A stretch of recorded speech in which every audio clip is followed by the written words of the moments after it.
Do you kids remember the 3DO? Pepperidge Farm remembers. Debuting in 1993, the 3DO was a joint effort between the 3DO Company and Panasonic, a project spearheaded by Trip Hawkins, who founded Electronic Arts in 1982, the 3DO Company in 1991, and Digital Chocolate in 2003. The console itself wasn't manufactured by 3DO, but was instead a set of design specifications created by 3DO, specifically Dave Needle and RJ Michael of New Technology Group, which could then be licensed by third parties. Panasonic developed the first iteration of the console, released in 1993, but later iterations were developed by such companies as Sanyo and Samsung. The console wars were slowly moving into full swing back in 1993, with the 3DO, the CDI, and the Atari Jaguar all competing for a piece of the market that Nintendo and Sega had all but consumed at that point. Each of those systems had to come with their own unique value to the gamers at large, and the 3DO took advantage of the budding CD-ROM technology of the time to be able to produce games that featured full motion video and higher storage capacities than cartridges could. So the 3DO,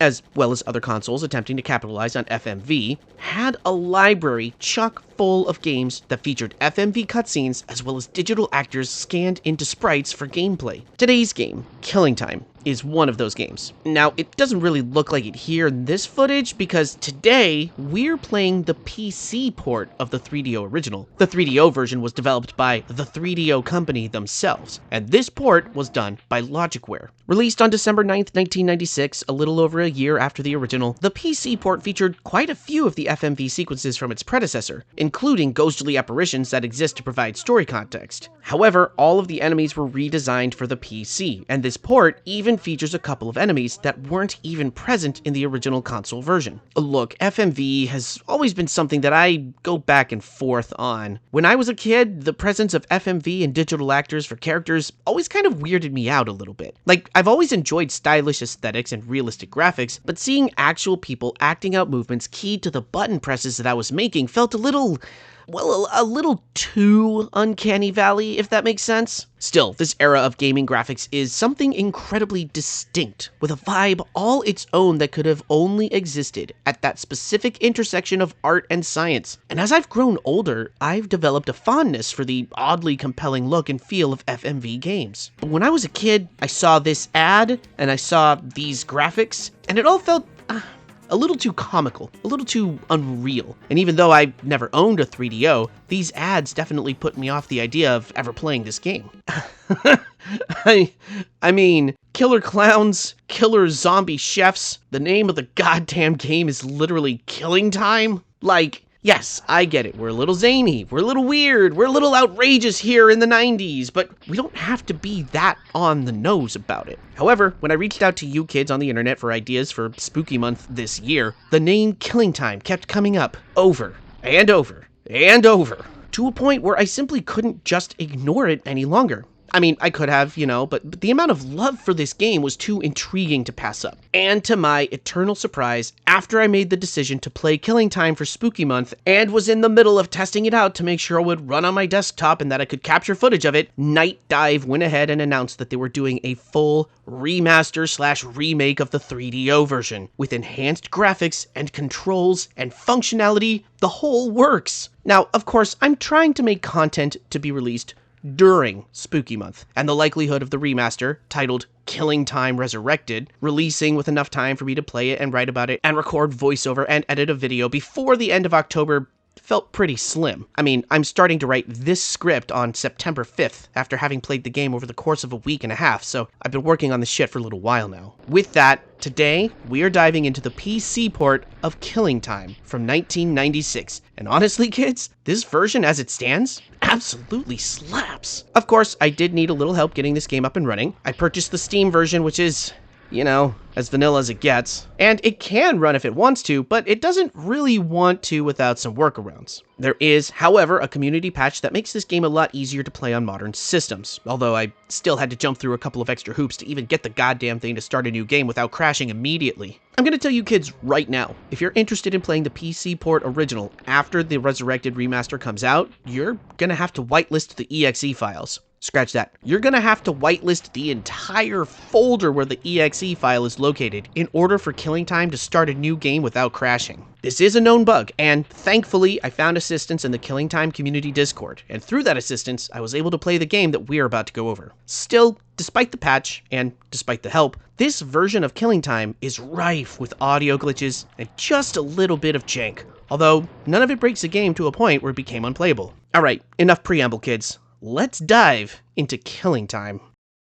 The world of Killing Time is instantly intriguing. The opening cutscene establishes that our protagonist is a college student headed out to the island of Mantinicus off the coast of Maine in 1932, where noted heiress Tess Conway and a group of her closest companions all suddenly disappeared on the night of the summer solstice. Our character notes that our old college professor, one knowledgeable in the subject of ancient Egypt, was privy to Miss Conway's obsession with the water clock of Thoth, which was said to be able to grant immortality to whoever used it. And so, we land on the island, here to investigate the disappearances and the potential of whether or not this water clock was involved. Upon our arrival, we're immediately thrown into control of our character. It's standard operating first-person shooter controls here, kids, with WASD directional keybinds, full mouse look, a minimalistic jump that's really only effective if you get a running start first, and a crouch button that's really only useful 1 or 2 times throughout the course of the game. Mouse look is a little oversensitive at times, leading me to whip around a lot quicker than I meant to here and there, but overall, the movement is smooth, the controls are responsive, and combat is a pretty solid experience. But the real magic of the gameplay comes in the exploration of its overworld, and in the delivery of the story. Killing Time's story is a lot of fun, and it's something that I'm going to talk about in a separate chapter complete with spoilers. For now though, what we need to know walking into this game is that there will be these ghostly apparitions spread out across the entirety of Mantinicus Island. They look like Tess Conway, they briefly whisper, "Help me," and then they vanish. These are our prompts to approach a spot close by the apparition, wait a moment, and then be rewarded with an FMV cutscene playing in-game in real time. Most of them last barely longer than a minute each, but they all provide flashbacks to events that transpired here at the Conway estate. As we progress across the island, we'll slowly piece together Killing Time's story, discovering how things ended up in such a violently supernatural state, and gain the understanding of how to make things right again. Now, I mentioned that we're going to be exploring Mantinicus Island, and I meant that. Oh boy, did I mean that. Killing Time's biggest strength is easily the sprawling, massive island that we will trek across throughout our adventure. We start out at the docks, making our way to the huge mansion that dominates the center of the island, and then branch off to the eastern and western parts of the island itself, searching for clues, keys, and copious amounts of ammo, because this island is chock full of zombies, spirits, and vengeful beasts. And we're not just wandering aimlessly either. Fairly early on, we get to commune directly with Tess Conway herself in spirit form, who tells us that the water clock is real, that it is responsible for the transformation of the island into the purgatory that we now know it is, and that we need to seek out and gather the 8 vessels that house Tess's soul in order to reverse the curse. Although at this point, we're still very much in the dark about the details of how this all happened. So we know almost from the jump that we're going to be on the lookout for something otherworldly, and that all of our exploration is going to be in service of that story. And what fucking exploration this is, kids. Man, I genuinely don't remember the last time I felt like I was organically leading myself from point to point in a large overworld, investigating mansions and lodges and caverns and sewers and temples, collecting information from flashbacks, picking up keys for future usage. I also stumbled across a bunch of locked doors that I had yet to discover said keys for. Keys and doors are color-coded, as are the winged vessels which we need to collect, so our keys will guide us to the doors we need to unlock, which also guides us to the vessel of the same color. The island is divided into multiple areas for us to explore, ranging from the Conway estate itself to the hunting grounds, the lookout tower, the lighthouse, the kennels, the sewers, and so many more. I'm not 100% sure how big this map actually is. I haven't done the research to see if anyone else has researched just how big it is compared to other overworlds in retro gaming, but just off the top of my head, I'm gonna say that this overworld is at least as big as Ocarina of Times. And what's even more impressive is that Killing Time seamlessly transitions from area to area without a single loading screen in sight. You fucking heard that right, kids. Not a single loading screen. Half-Life? Eat your fucking heart out. Now, that's not to say that there aren't any transitions of any kind to signal that you've crossed into a different area. There's a slightly jarring cut in the audio whenever we enter a separate part of the map. You cross an invisible barrier between maps, and the music track changes up immediately. There's also a gently annoying pop whenever audio cues change, whether that's dialogue, music, or what have you. The first time that I heard the audio cut between the maps, I was a little surprised, but it wasn't annoying. Which is good, because you're going to be dealing with those cuts a lot as you track and backtrack across the island and the estate.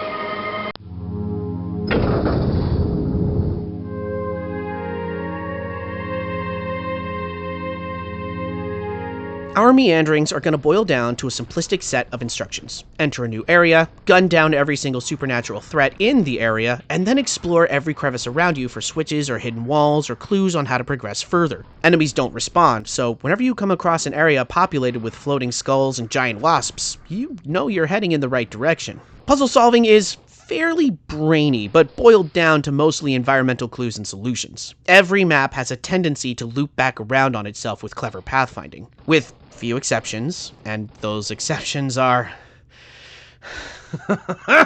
Everything you see in the environment is everything you need to understand how to find your hidden paths, open sealed doors, and unveil the items we need to collect on our way to the finish line. For me, because I was so diligent in canvassing every inch of the map that I ran through, I often found myself carrying one or two keys that I didn't even need yet. The game rewards that kind of attention to item collecting. I'm hard-pressed to compare the organic exploration of Killing Time to anything other than the Elder Scrolls and Fallout games. You kids know what I'm talking about. Meandering across a massive, empty map with no idea which direction to head, a world of possibilities and side quests ahead of you, and all you need to do is pick a point and start walking towards it. Killing Time plays a lot like those games at its base, but it doesn't leave you directionless for very long. For my game, I started at the docks, as you do, made my way up through the courtyard and the gardens, picking up a crowbar, shotgun, and Tommy gun along the way. I'll refrain from speaking on weapons just yet, because I want to focus on the world and how the game builds it. So there I was, armed to the teeth, wasting zombie gangsters and groundskeepers, and I approached the entrance of the Conway estate. However, when I tried to walk inside, I was greeted by the spirit of the butler, Robert, who politely informed me that Miss Conway was having a private party and that I needed an invite to get in. In a nice touch, attempting to approach the door again, saw Robert's spirit become a little more annoyed with my repeated attempts. So this told me that I needed to find an invitation of some kind, or I wasn't going to see the inside of the mansion. Fortunately, Killing Time has a very powerful, very robust automap to help us when we're stuck. Pressing tab at any time brings up the map, which also provides a mini-map at the top of the screen, which informs us which section of the island we are on, and specifically which map we're roaming through. Zooming in and out with the plus and minus keys is going to be essential if you get stuck, as the map will show you small details such as doorways and switches. But the larger picture will help you figure out where you've already been in some of the more open areas of the island. Okay, so, using the map, I went off to investigate the western side of the island. Also, the eastern side was locked and I couldn't get through, so there's that. But I went around and through the kennels before following the path to the Hunter's Lodge, inside of which I found the RSVP for Tess's party, meaning that I could head back to the estate and get inside. What I didn't know at the time was that the RSVP key, which doesn't show up down here in your HUD, by the way, it only appears in your inventory, which you'll see whenever you hit tab for the map, also unlocks the door that leads to the eastern side of the island, meaning that at this point, we are fully free to explore the whole of Matinicus Island with the exception of any doors we don't have keys for. However, looking at the map, I saw that there was a lot of room to explore on this side of the island still, so I thought,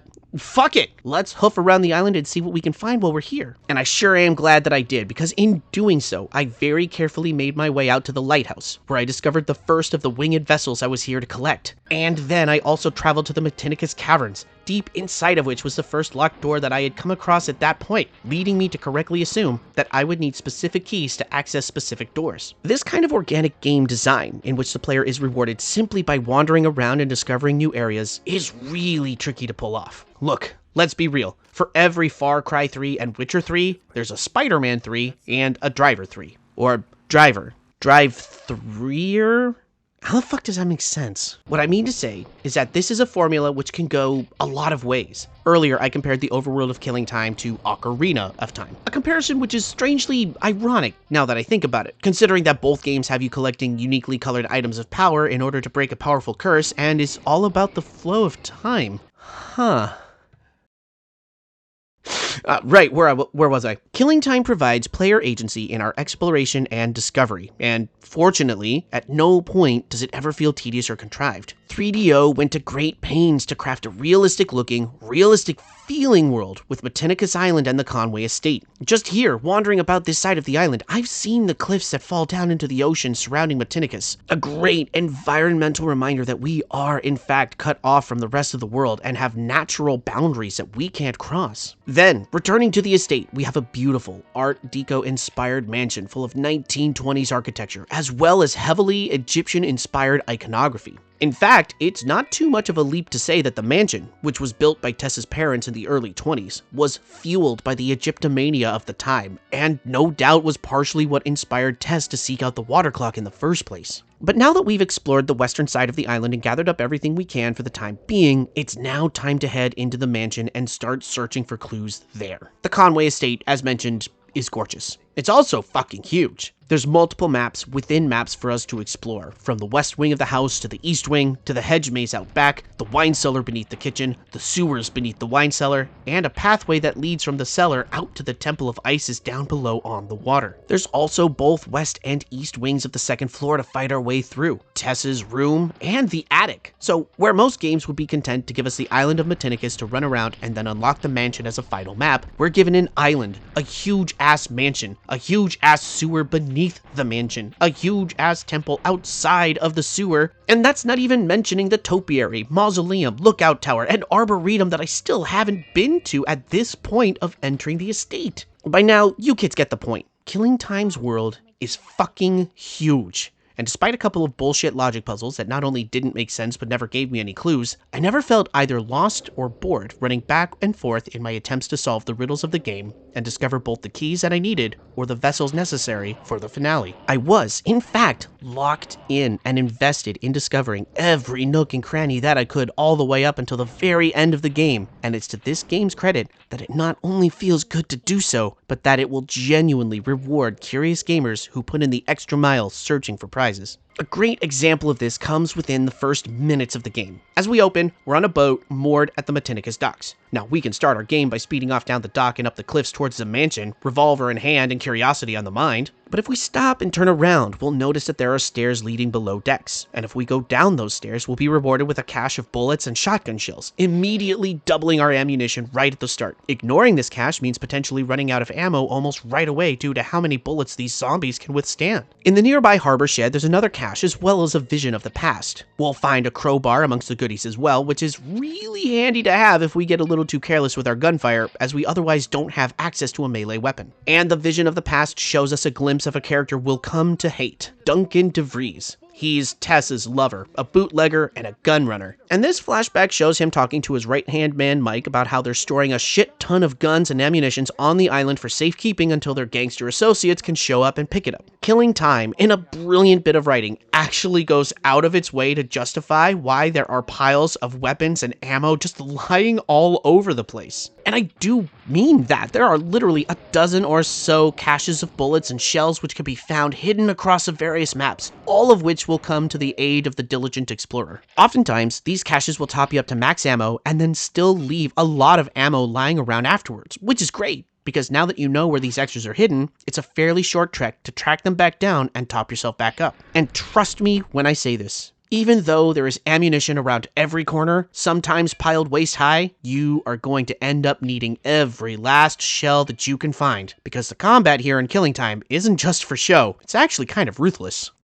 This game does not fuck around. As mentioned up above, you're going to spend a good chunk of the game waltzing into new areas or buildings and immediately being assaulted from all angles by any number of weird enemies. We've got zombie gangsters, killer clowns, undead chefs, zombie temperance ladies, hugely muscular maids, sexy demon maids. We've even got a bunch of strangely abstract supernatural foes as well. There are these floating skulls that belch fire, busts of Anubis that explode on death, clouds of electrical energy that flash a death skull as they charge you. And, most annoyingly, an assortment of insect-based enemies, ranging from giant poison-spitting roaches, to massive wasps, to humongous scarab beetles. Oh, and literal shit monsters. They only show up in the sewers, and from what I can tell, yes, these are actual shit monsters. I'm not even covering every enemy we see in the game. This is just a tip of the iceberg. Differentiating between each of them boils down simply to size, shape, and attack method. Most of the enemies we'll be facing have humanoid forms, so it'll be a simple matter of aiming for the chest and pulling the trigger. We'll want to pay extra careful attention to the monsters that float or fly, because then our aim is going to be tested. The scarab beetles in particular have a nasty tendency to zip over and around you and attack from behind, which is really bad because their melee attack hits fast over and over, and each hit takes a big chunk off of your health bar. In fact, a lot of attacks whittle your health bar away real fast. Our gun-toting collegiate protagonist isn't exactly made of the sturdiest stuff. It can be a little too easy at times to find yourself collapsing to the floor in the middle of a firefight if you're not careful. Enemy attacks are vicious. Fortunately, enemies can and will sometimes drop a blue health orb, which will restore 20% of your health with each one. These orbs don't hang around for long, meaning if you're in the throes of intense gunplay, you're going to want to try and swoop in to pick one up fast if you have the window to do so. Otherwise, it'll vanish within a matter of seconds. Meanwhile, there are red orbs that enemies will sometimes drop as well.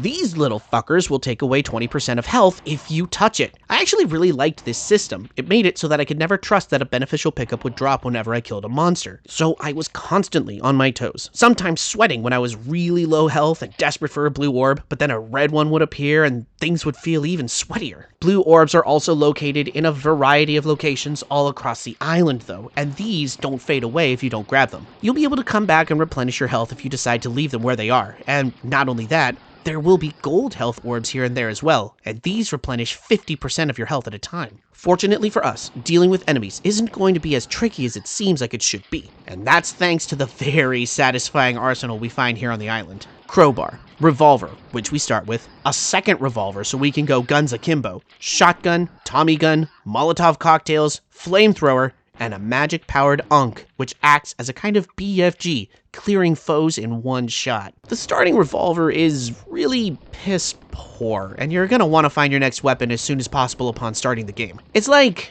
you know, fine, I guess. There's worse starter pistols in other FPS games, but it does waste a lot of bullets just to put one enemy down. So the moment you find either the shotgun or the Tommy gun, this goes in your back pocket. However, should you manage to locate a second revolver, this option actually becomes kind of viable as a way of saving ammunition when you're in a scrape. You see, the revolver and the Tommy gun share ammunition, for some reason, and the Tommy gun can and will clear through bullets quicker than you will realize. The twin revolvers still aren't that powerful, so they're best saved for smaller enemies like the wasps or the roaches, but genuinely not a bad option in a pinch. The shotgun, meanwhile, is rarely going to leave your hands. This is easily Killing Time's workhorse. 2 to 3 shots for most enemies, ammo is plentiful, great firing rate. The only downside to it is that it's not great at crowd control. If more than, say, 4 or 5 enemies are littering the area in front of you, you're probably going to want to swap over to our next workhorse, and that's the Tommy gun. Also known as the Chicago typewriter, the Tommy gun clears out motherfuckers in a matter of moments. You're gonna want to pay attention to the amount of bullets you're spilling, however, because the animation for the Tommy gun doesn't exactly line up with the actual rate of fire. It took me a bit of playtime before I realized just how fast this gun depletes ammo. Simultaneously, you're getting your money's worth out of how the gun gently stun locks and filters enemies like cheesecloth. The shotgun is going to be your general usage go-to, but the Tommy gun is what you're going to want to reach for once the room is clouded with enemies. And yet,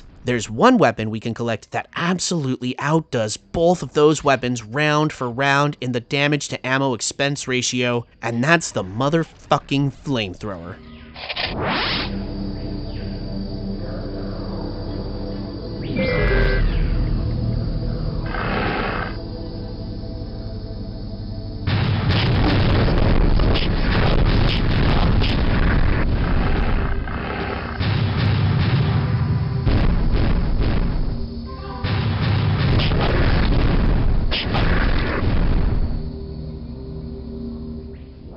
Yeah, I can fry. The flamethrower is... Man, the flamethrower is so much fucking fun to use. How it actually works is that it fires a volley of fireballs all in a row, so that if an enemy gets caught on fire and drops in front of you, the remaining volley will continue forward and hit whatever is in its path. Meanwhile, you can turn and spray the fire projectiles back and forth to coat the area around you, hitting multiple monsters at once. The flamethrower's only weakness is that it doesn't do well firing between narrow openings or over surfaces. Killing time is full of tables, countertops, and other small surfaces along the ground, and if the enemy you're aiming for is behind one of those, the flames generally will catch on the cover instead. You're gonna have to circle straight for round and find a better angle to shoot from in these cases. But even with the slight weaknesses, the flamethrower usually kills any and all enemies in 1 or 2 hits from the same volley, meaning you can clear a room with this thing faster than every other weapon in the game and still walk out with ammo to spare. Its ammo count tops off at 240 rounds, and each volley costs 8 rounds to use. On top of that, the fireballs leave a pillar of flame wherever they land, which can cause an area of effect damage on enemies that cross it, but it will also hurt you.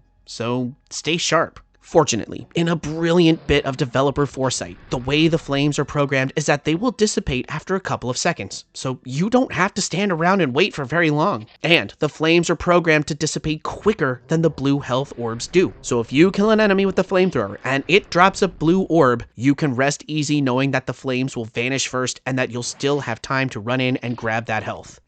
Now that's consideration, kids. There's another flame-based weapon, the Molotov cocktail, but this one is a mixed bag. This is our throwable weapon in the game, and much like most throwable weapons in first-person shooters, it kind of sucks. However, the nice thing about this one is that it explodes with a decent amount of splash damage, and the lingering flames have a fairly wide area of effect, so tossing a few of these into a room can actually do a good amount of damage with little to no effort. The biggest downside is the throw angle, which is a little hard to gauge, and will oftentimes hit the ceiling when you're indoors, but honestly, I found myself using these a lot more often than I initially thought I would. It doesn't hurt that there are plenty of these lying around the island, so you'll often find yourself fully stocked. And in tight corners, it can only take 1 or 2 to murk entire groups of enemies who can't escape. And in an extra bit of environmental excellence, if you see the Molotov pickups lying around and enemies are near them, you can actually shoot the pickups and cause them to explode, which will then damage nearby monsters. Holy shit, these are so fucking cool. Finally, the Ankh. I didn't use this one a lot because there's genuinely not a lot of ammo for it, which makes it feel extra scarce. And by not a lot of ammo, I mean that the total number of uses I had when I hit the endgame was 5. Using it one-shots a bunch of enemies in front of you, depending on your line of sight. The couple of times I did try to use it, it didn't feel as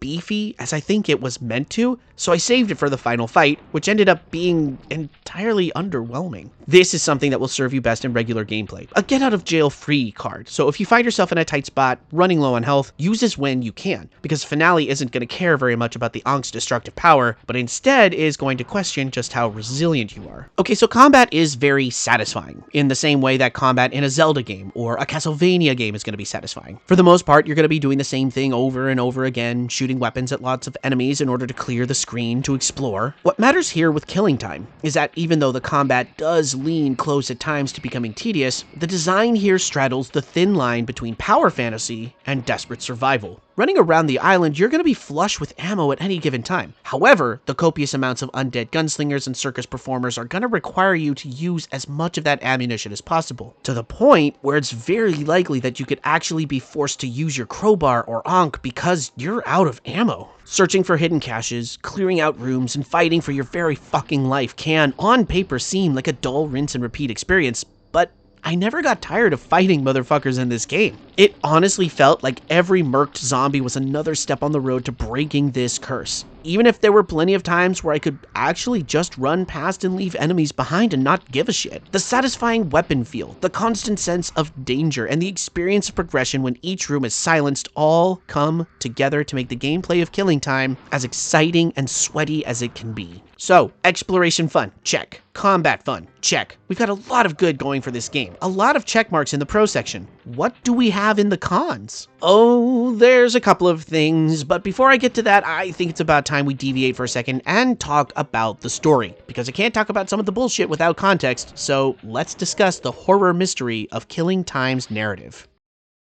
Yeah, so, everyone in this game is awful. Alright, so I've already gone over the basics. Tess Conway, obsessed over a mystical Egyptian water clock, has somehow set in motion an ancient malady over the whole of Matinicus Island, causing the residents here to become either confined to the spirit world or transformed into unholy abominations roaming about the grounds. This game gives us this information pretty much straight away, so the fun of the plot is going through the game, discovering new flashbacks and pieces of information, and knitting together the story for ourselves. If you're at all interested in what went down at the Conway estate, skip to the next chapter so you don't get any spoilers. So here's how the events of Killing Time play out. Tess Conway is 29 years old, rapidly approaching her 30th birthday, which in 1930s terms means she's going to be so old that she's on the brink of death. Her friend slash bitter rival, Lydia, is 28 and is having the time of her life reminding Tess how old she's getting. Lydia, as it turns out, sticks around with Tess because Tess is loaded, but actually fucking hates her Gus because everyone loves Tess. Tess always gets what she wants, and Lydia is constantly jealous of Tess's effortless success. Meanwhile, Duncan, who I've already mentioned, is a bootlegger slash gun runner from the mainland who is obsessed with Tess. But not for her love or even for her body. He's out to use her resources in order to expand his businesses, make connections, and generally get richer. However, Duncan's biggest weakness is his ego. He sees himself as a proper businessman, but he constantly feels inadequate over his origins. Being called a simple bootlegger is enough to send him into a rage. But he receives Tess's attention, and whether it's for selfish reasons or altruistic, he feeds off of it. Those are our three main characters, each of whom play off of each other in sniping, belligerent ways. Tess is condescending and arrogant, Lydia is jealous and petty, Duncan is insecure and cowardly. Duncan feeds off of Lydia's jealousy by having an affair with her, but he only does so to pry information from Lydia about Tess's secret activities. And Lydia feeds off of Duncan's insecurities by continuing the affair, knowing it will hurt Tess. Tess, meanwhile, doesn't give a flying shit about either of them as it turns out. She's using Duncan's smuggling business to bring the water clock all the way from Egypt to Conway Estate. Outside of his resources, he means nothing to her. What does matter to her is becoming immortal and never growing old, her biggest fear. This is where Byron comes in, an old friend of the Conway family and who is secretly in love with Tess. He's a student of archaeology and is the one who brought the existence of the water clock to Tess's attention. Byron is more than just a student. He's a true believer in Egyptian mythology, and he has gone to great pains to learn and understand the necessary ritual for making Tess and those she cares about immortal. In order to complete the ritual, Tess's soul will have to be divided into 8 vessels, much like the mummies of old that had their internal organs divided into vessels to keep them safe in the afterlife. In order to make sure that there's no tampering with the water clock's effectiveness, Byron has established a series of mirrors around the grounds which beam the vessel's energy out to the water clock. That way, even if one of them is disturbed, the rest will not be, and Tess's immortality is secure. This is why we have to travel the island in search of the 8 winged vessels. We have to gather them up, bring them back to the clock, essentially reassembling Tess's soul, and destroy the clock so that her soul is destroyed as well. Once all the connections are severed, the ritual is undone, and the curse over Matinicus Island is broken. What's really great about the delivery of this story is in all of the FMV flashbacks that we can find throughout the game. They're literally everywhere, and each one is written and acted in such a way as to provide a tantalizing piece of the overall story without feeling like we're missing anything. And for those of us who fear we might actually be missing something, there are 2 grandfather clocks stationed within the Conway estate, which will show us all the necessary info for understanding what's going on. All we have to do is press the use key on the clock to move it an hour forward, and then a new flashback will appear. 12 flashbacks per clock, and if you really want to make sure you haven't missed anything, you can go through them all to complete the story. And at the same time, if you've played through this game before, you can skip over all of the story elements entirely and stick simply to gunplay. But these flashbacks, again, are so well done that they honestly deserve a viewing if you have the patience for it. The actors play it serious, the writing is quippy and tongue-in-cheek, and the costuming is pristine. The game also goes out of its way to explain why there are murder clowns roaming the grounds, why there are scarab beetles and shit monsters in the sewers, why there are huge roaches in the wine cellar,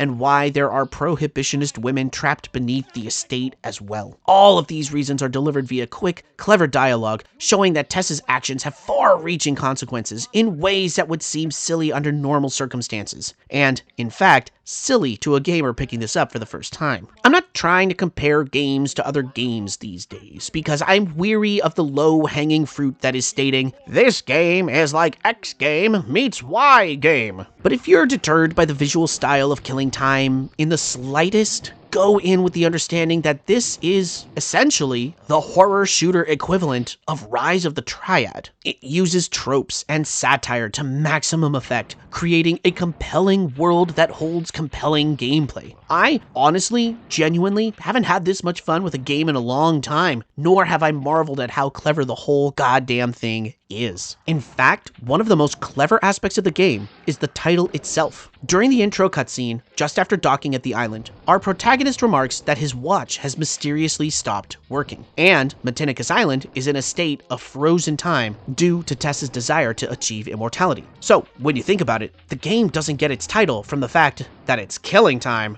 It's because Tess Conway is literally killing time. But all stories come to a head, and here's how Tess's ritual got fucked up. Turns out that Duncan allowed himself to catch feels after all, and on the night of the ritual, he confesses to Tess his desire to get married. Tess bursts out laughing and reveals to Duncan that she wouldn't ever stoop so low as to marry a common bootlegger, and that the only reason she's kept him around was because of his unsavory connections. Duncan flies off the handle and stabs Tess, then runs away. Tess, bleeding out, invokes the ritual earlier than she and Byron had planned, but she curses Duncan at the same time, which causes him to be turned into a hideous monster, doomed to live as an abomination, and we get to face him at the end of the game. Duncan, now the avatar of the Egyptian god Set, is a hard-hitting boss fight that doesn't merely act as a straightforward duel, but instead is a Nemesis-style monster that hunts you down as you have to find the 6 hidden mirrors that are beaming energy to the water clock. This, of course, is after we've just walked into the water clock chamber, and now we have to backtrack throughout the estate to find the 4 sealed doors that contain the mirrors. We've seen these doors before, but haven't been able to open them until now. They're actually really easy to find. There's 2 in the west wing of the estate, and 2 in the east wing. Between those 4 doors, we'll be able to find all 6 mirrors and then hoof it back to destroy the water clock. Now, as far as Monster Duncan goes, he can and will go down if you wail away at him with any of your weapons, and you're probably going to want to, because otherwise he will teleport around and try to get ahead of you so he can zap you with his really powerful energy attacks. Like seriously, he can take you down in 2 hits. Knocking him down doesn't kill him permanently, however, and we can't stop him permanently until we've taken out all of the mirrors and then destroyed the water clock. Until we do that, he's going to follow us like a bloodhound, doing everything he can to halt our progression. So knocking him down temporarily is going to be a very wise decision to make in order to buy yourself some precious time to sprint ahead and get closer to the mirrors. This part of the game is going to be love it or hate it for some. Me, I loved the sudden twist in game mechanics in that now we're constantly on the run from Duncan's Nemesis form, while moving as quickly as possible to go break the mirrors. Me? I kind of got a little lost looking for the sealed doors, which was entirely on me. I forgot to jot down where I had found each of the doors, and the view from the water clock in the attic makes it very clear that all the mirrors are stored in the estate proper. So Duncan and I had a lengthy back and forth while I ran around the island, but it never felt tedious or repetitive. If anything, it made this final stretch extra sweaty because I'd already cleared out the rest of the island, so now I had something to fight again. Once all the mirrors are broken, we return to the water clock, destroy it, and then who should step out of the shadows but Tess herself, who gleefully transforms Duncan back to his human form and then murders him. Turns out that the ritual had worked. Tess had become immortal, and she's absorbed enough power from the ritual that she no longer needs the water clock to power her soul. In fact, she's become an avatar of the goddess Isis and is now going to bestow her final gift to us. She's gonna kill us and trap our soul here forever. Hooray! When I got to this part, Tess killed me almost immediately, and there was a final cutscene, and then the credits rolled, and I was like, nah, that's not the end. Is that the end of the game? Is that how this ends? I was so thrown, kids. It actually threw me. And here's the fun part. This is the ending of the game. At least, the 3DO version of the game. So here's something neat about the PC port of the game. The 3DO original ends with you destroying the clock, Tess destroys Duncan, and then traps your soul on the island. An absolutely mindfuck of a great horror ending. However, the port came up with a potential good ending for gamers who were less than satisfied with the bad ending. From what I can tell, this fight with Tess is fully unique to the PC version and is hard as hell if you want the good ending. And if you want that ending, you're going to want to use the winged vessels. I've been holding off on discussing this aspect of gameplay until now because I wanted to save this bit for the end. Also because, well, I didn't really use any of these until actually close to the end. See, the winged vessels aren't just pickups, they're power-ups also.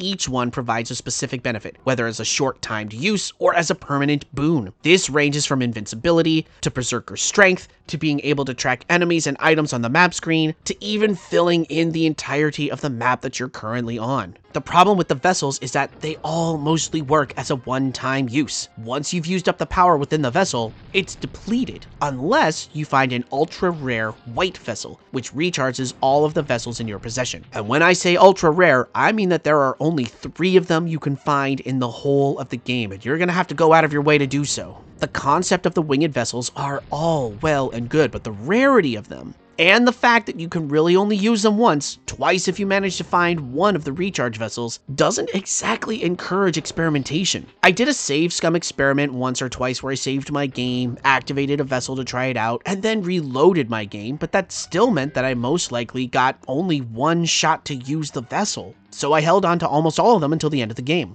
Doing so is a double-edged sword. On one hand, it can make navigating the estate a lot easier at the end when Monster Duncan is chasing you, because he literally teleports from spot to spot. If you have the enemy tracking vessel active, you'll see his icon dancing across the map, which will give you a heads up on his position so you don't get jump scared. On the other hand, if you find the winged vessel that fills in your map, you can absolutely cheese one of the later game puzzles, the hedge maze. Here at the hedge maze, you're supposed to listen to the cryptic clues from the creepy kid featured in the game, Little Miss Angela, Tess's younger sister, but since I had the whole map available to me, I didn't need to guess which path to take in the maze. I already knew. Simultaneously, if you want to beat Tess's goddess form at the very end of the game, you're gonna want to hold on to at least 2 of the vessels just for this: invincibility and unlimited ammo. At first I thought I needed to shock the hell out of her with multiple Ankh blasts, but it turns out that the best way to kill a goddess is with a sustained burst of flames. And so, after dumping what would no doubt be 2 entire max ammo's worth of flamethrower rounds at her, Tess finally vanishes, and I got the good ending of Killing Time.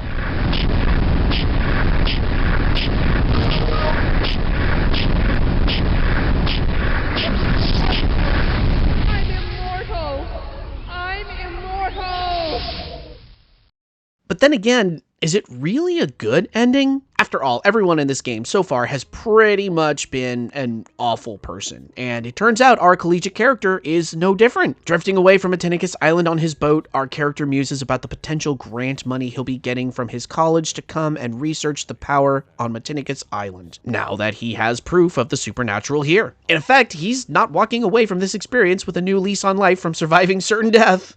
No, he's become incredibly greedy and is about to make his bag off of this tale of terror. So, we, the players, get to walk away from this tale with the knowledge that power corrupts, the pursuit of power corrupts, and even the hint of power corrupts. Congratulations, the end. Honestly, I think the bad ending might just be the better ending of the two. But this brings us to the end of Killing Time. Honestly, this is great stuff. The story is remarkably interesting, presented as not so much a whodunit, but as a howdunit. The combat is visceral and satisfying, the exploration is organic and intriguing, and all the sights we see along the way are gorgeously rendered. Seriously, this graphics engine, whatever it's running on, this is beautiful stuff. The construction of Conway Estate alone is a work of wonder, a beautifully realized vision of Art Deco and Egyptomania combined into a single maddening work of art. And the rest of the island feels so very, very alive with twisting paths and hidden caverns and sudden cliffs. The 3DO company went the extra mile to painstakingly paint this world as lifelike as possible, and it shows. I was having fun just running back and forth across the empty outside areas where I'd already cleared out the undead, taking in the sounds of the haunting score. Oh, and the score. It hops up and down mercilessly between ominous synthesizer ambience to period-accurate up-tempo jazz. There's even an original jazz song that plays over the end credits. Sadly, while the soundtrack itself is great, there is an audio bug that has a tendency to make the music cut out. If something explodes or there's just generally too loud of a bang, the soundtrack will take that as a cue to go completely silent, and it will stay that way until you cross over into the next area, where it could potentially offer a soft jump scare if it suddenly bursts into that big band jazz. There's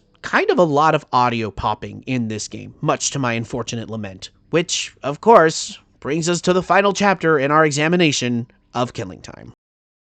Holy shit, are there a lot of little glitches in this game. Audio popping is key amongst them. The opening cinematic has so many audio glitches in it that I had to go look up the intro on YouTube to be able to actually understand what was going on. Same thing with the outro film. And during many of the flashbacks, audio pops frequently. It's not as bad as in the intro and outro movies, but I constantly had my fingers crossed that I wouldn't miss out on any dialogue. Fortunately, I didn't, I think. Other glitches include some suspicious hit detection when it comes to the gunplay. It's not often, but here and there you'll think you're landing some shots on your foes when in reality, you're actually not. It's very subtle, and the feedback is so slight that it's really hard to tell at times. But there was definitely one overt example where I was point blank with one of the insect enemies, firing round after round with the shotgun, and there was absolutely no effect. Speaking of the insects, I don't know if it's a frame rate issue or if it's just a janky bit of coding, but the wasps and the scarabs, particularly the scarabs, had a tendency to apparate up and out of the way of my line of sight, oftentimes appearing right behind me where they would land multiple melee hits in a row without me realizing it. I'm not sure how this effect was supposed to work, like maybe they were flying up and over my POV so they could land behind me or what. I don't actually know how it worked. What I did know was that I could never trust any of the flying insect enemies from the moment they took flight. Staying back as far as I could while blasting away with my weapons was the only way to keep them from teleporting to my backside or simply out of sight long enough for them to close in and nearly kill me. And it was only these specific flying enemies that did this too, so who knows what the deal was there. Another fun little audio bug, one that didn't actually affect me, would happen if I stepped over one of the cracks on the cliff sides. Our protagonist will let out a scream of fear if you happen to fall off the cliff or from any great height. But if you happen to sprint and gap hop over these cracks, the game will register it as you falling for just the briefest of moments and will play that scream of terror. The first time it happened, I thought it was the game's ambient audio providing a little jump scare in the background, like it was a lost soul screaming at me, but no. I repeated the experiment a couple of times and yep, the game thought I was falling off of the edge and played the soundbite. Wild.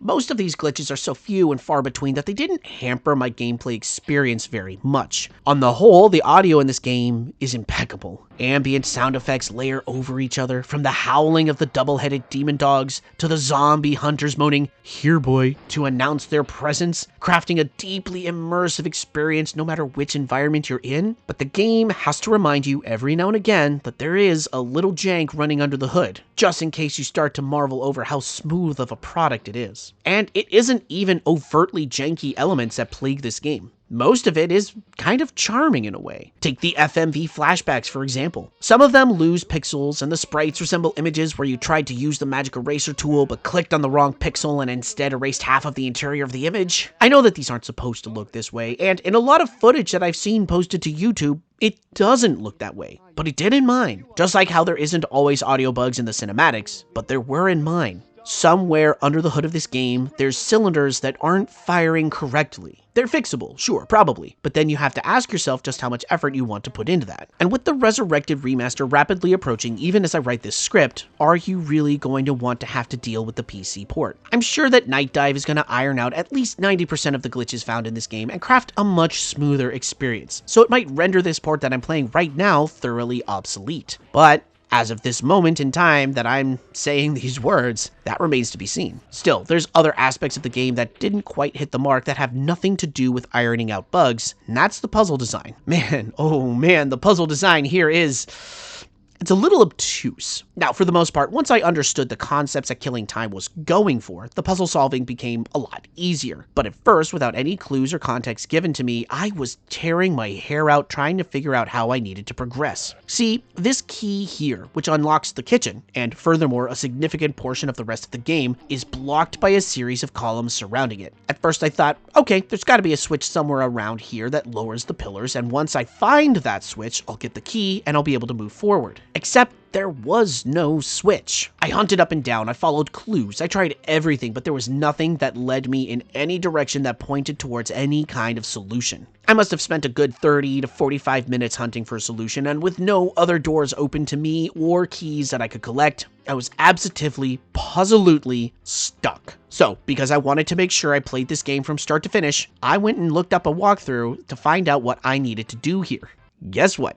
Guess what? Guess what? This one column right here will lower if you press the use key on it. That's it. You're just supposed to somehow have the presence of mind to try and press the use key on all of these columns until one of them lowers. I read and reread a couple of different walkthroughs on this puzzle, and all of them confirm that there's no clue or any kind of hint that this is the correct avenue the player needs to solve this conundrum. That's some old ass bullshit. And while this try clicking on everything mentality isn't present in every puzzle in the game, it does pop up enough later on that it feels a little corny. Sure, as I mentioned before, once I realized that this was the kind of puzzle experience that the game was going for, I knew to try clicking on random objects in other situations, which led to me organically solving future puzzles. But just the fact that the game doesn't provide any kind of context or clue that you have to do this in the first place is kind of bullshit. Sure, games like Wolfenstein also featured secrets where you needed to wall hump to find them, but these puzzles aren't secrets. They're obstacles that are necessary to complete. And yes, adventure games, including those of the FMV-fueled ilk, were rife with such existential puzzle solutions, but come on, kids. The final frustration featured in Killing Time are the somewhat maze-like, cramped interiors of certain sections. These aren't very frequent, but when they pop up, boy, oh fucking howdy are they annoying. These are where it becomes clear that Killing Time wasn't designed with WASD in mind, as running and strafing through these environments can and will lead you to getting caught on walls or surfaces as you're trying to turn and slide around corners, sometimes leading you to have to stop, back up, and realign your direction. Killing Time was conceived with the turn and break mentality of old arrow key design. Move forward, stop, turn, move forward again, and this port definitely shows that. I don't mind it very much because, again, it only rears its head sometimes, but when it does, such as the west wing of the estate where you have to search through all of these rooms for a series of switches that unlock a series of gates, it hurts the momentum in a kind of a major way. Ultimately though, these flaws exist as minor setbacks in Killing Time's overall greatness. This is a masterpiece of aesthetic value, clever writing, and visceral combat. The story is fun, the gameplay is satisfying, and the mechanics of the game all work to such an extent that it's hard to be mad at all the little janky pieces. Still, I do have to acknowledge that those elements exist,